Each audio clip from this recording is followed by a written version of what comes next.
ဒီကိုရအောင်မဲမင်္ဂလာပါဗျာနော်မနေ့ကကျွန်တော်တို့ဒ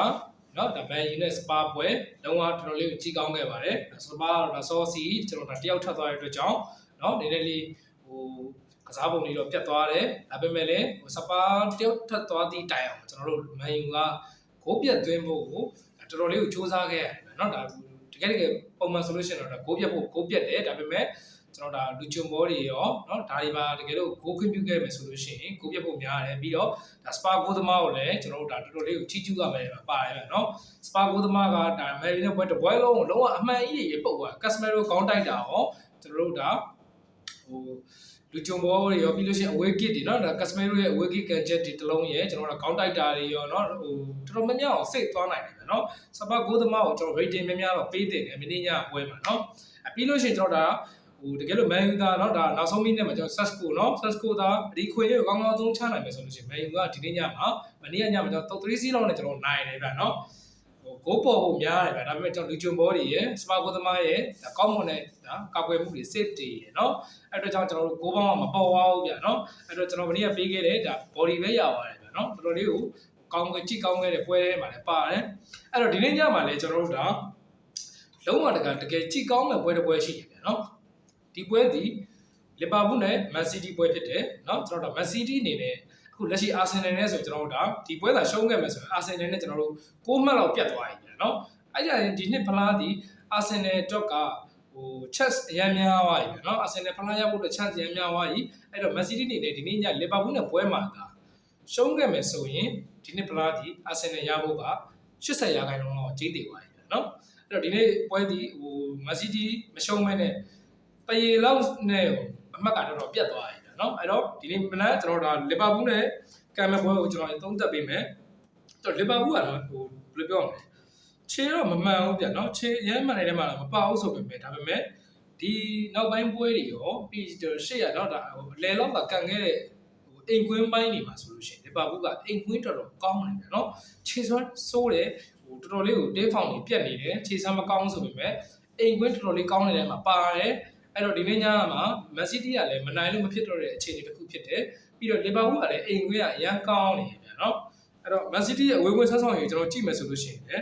းမန်စီးတီးကအိမ်ကွင်းကောင်းတယ်ဒါပေမဲ့အဝေးကွင်းပိုင်းလေးမှာနည်းနည်းလေးအားရောနေရလေးရှိရဗျာเนาะပြီးလို့ရှိရင်မန်စီးတီးရဲ့ကျွန်တော်တို့အဓိကသာသမား2ယောက်เนาะဘာနာဒိုဆေးဘာရဲ့ဒါဒိုကူရဲ့နာနေတဲ့အတွက်ကျွန်တော်တို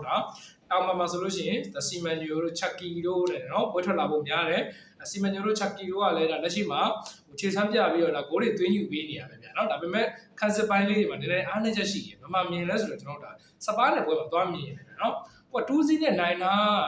ထားတဲ့အနိုင်ရနေပြီးတော့စပါးနောက်ကောက်ကြဂိုးတွေလည်းကျွန်တော်တို့နှစ်ဂိုးပြန်ခွင့်ပြုလိုက်ရတယ်ဆိုတာတော့နောက်တန်းခံစစ်ရန်ပြင်းမှုရောเนาะနှစ်ဂိုးနဲ့နိုင်ထားရဲဆိုပြီးတော့ဒါကိုထင်ကြီးပြီးပြိုင်ဘက်ကိုထင်သေးသွားတဲ့ပုံစံမျိုးဖြစ်သွားတာပဲเนาะအဲ့တော့မန်စီးတီးအနေနဲ့ဒါစပါးနဲ့ပွဲမှာ2-2ဆိုတဲ့ရလဒ်နဲ့တည်ရတာကြားခဲ့တယ်အဲ့ပြောချင်တာဒီမန်စီးတီးရဲ့ကျွန်တော်တို့ခံစစ်ပိုင်းလေးကိုကျွန်တော်တို့ကောင်းကောင်းလေးပြန်ထိန်းချောင်းပြီးတော့အဆင်ပြေအောင်လို့เนาะဒါဂွာဒီယိုလာနေနဲ့ဒါခံစစ်ပိုင်းလေးပြန်ပြင်ပြီးတော့ကျွန်တော်တို့ကွင်းလယ်မှာဒါလိုအပ်နေတဲ့အပိုင်းလေးတွေကိုအချာပြင်မယ်ဆိုလို့ရှိရင်တော့ဒီနေ့ညပွဲဒီလီဗာပူးကိုတော့ရှုံးနေကြတော့အကြောင်းမရှိဘူးเนาะတိုက်စစ်ပိုင်းကတော့တိတ်ပြီးပြောနေကြတော့မလို့ကောင်းတယ်ကျွန်တော်ဒီခံစစ်ပိုင်းလေးမှာနည်းနည်းလေးလိုအပ်ချက်တော့ရှိပါတယ်အဲ့တော့ဒီနေ့လီဗာပူးအိမ်ကွင်းမှာဆိုတော့เนาะအန်ဖီမှာကျွန်တော်တို့လီဗာပူးကနေပြီးတော့ဒီမနက်ဈေးတန်းကlevel 35ပြရှုံးနဲ့ကျွန်တော်တို့စထားရတယ်เนาะကိုဘောကတော့ကျွန်တော်တို့3-20ရှုံးနဲ့စထားရတယ်เนาะလက်ရှိဒါလီဗာပူးကလည်းဒါ1-4ဝင်ဖို့အတွက်တော့ရုန်းကန်နေရတဲ့အသင်းဖြစ်တယ်1-4ဝင်ဖို့အတွက်ဒီနေ့ပွဲဒီရှုံးလို့မရတဲ့ပွဲလေးဖြစ်တယ်เนาะလီဗာပူးအနေနဲ့မန်စီးတီးကလည်းရှုံးလို့မရဘာလို့လဲဆိုတော့အာဆင်နယ်နဲ့ကျွန်တော်အမှတ်ရန်ဟအောင်မှာဖြစ်တဲ့အတွက်ကြောင့်အဲ့ကျရင်ပရီးမီးယားလိဂ်ကကျွန်တော်သိကြည့်မကောင်းတော့အာဆင်နယ်ကအမှတ်ရန်ဟပြီးကျွန်တော်အဆင့်1ကနေပြေးနေလို့ရှိရင်တိတ်မြန်ကန်မရှိတော့ဘူးတိတ်ကြည့်ကောင်းတော့တိတ်ပြီးတော့ကြည့်ကောင်းတော့မှာမဟုတ်ဘူးဗျာเนาะအဲ့တော့ဒီမနေ့ပေးထားတဲ့ဇေတန်းကလီဗာပူးက level 35ပြရှုံးတယ်ကျွန်တော်စတင်ပေးထားတယ်အဲ့တော့ဒီနေ့ပွဲမှာကျွန်တော်တို့မန်စီးတီးကိုပိုကြိုက်တယ်ဗျာเนาะမန်စီးတီးအနေနဲ့ပို့ပြီးတော့ဖိအားလဲများတယ်ဗျာเนาะသူသားတကယ်လို့ရှုံးခဲ့မယ်ဆိုလို့ရှိရင်1-4ကတော့ဝင်သွားပြီဗျာအေးဆေးဝင်တယ်မန်စီးတီးကအဲ့အာဆင်နယ်နဲ့အမှတ်မပြတ်ဖို့ကအဓိကပဲအဲ့တော့ဒီနေ့ပွဲဒီမန်စီးတီးအနေနဲ့အနည်းဆုံးတည်ရှိပါတယ်ဗျာเนาะအဲ့တော့လီဗာပူးကကျွန်တော်တို့ level 35ပြရှုံးပေးထားတဲ့အတွက်ကျွန်တော်တို့မန်စီးတီးဘော်ဒီကိုကျွန်တော်ပိုကြိုက်တယ်ဂိုးကတော့3-20ရှုံးဆိုတော့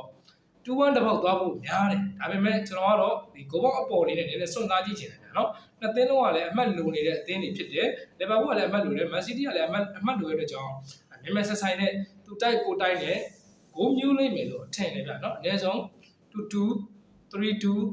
အဲ့လောက်ထိကိုဂိုးပေါ်လိမ့်မယ်လို့ကျွန်တော်ကထင်တယ်ဂိုးအောက်မယ်လို့ကျွန်တော်မထင်ဘူးဗျာနော်အဲ့တော့ကျွန်တော်ဒါဒီနေ့ပေးချင်တာကတော့ Man City body ကိုကျွန်တော်ပူကြိုက်ပါတယ်ကျွန်တော်ဒါကိုပေါင်းကတော့ကိုပေါင်းကိုကြိုက်တယ်ဗျာနော်ညီကိုတို့ကြိုက်တယ်ဆော့ပါနော်ကျွန်တော်ချက်မောင်းကတ်တွေတပွဲကောင်းနေပါလေလို့ကျွန်တော် channel ထဲမှာပဲကျွန်တော်တင်ပေးတယ်ဗျာနော်အားကို join ကြပါအောင်ဖိတ်ခေါ်တယ်ဒီနေ့တော်တော်လောက်ပဲ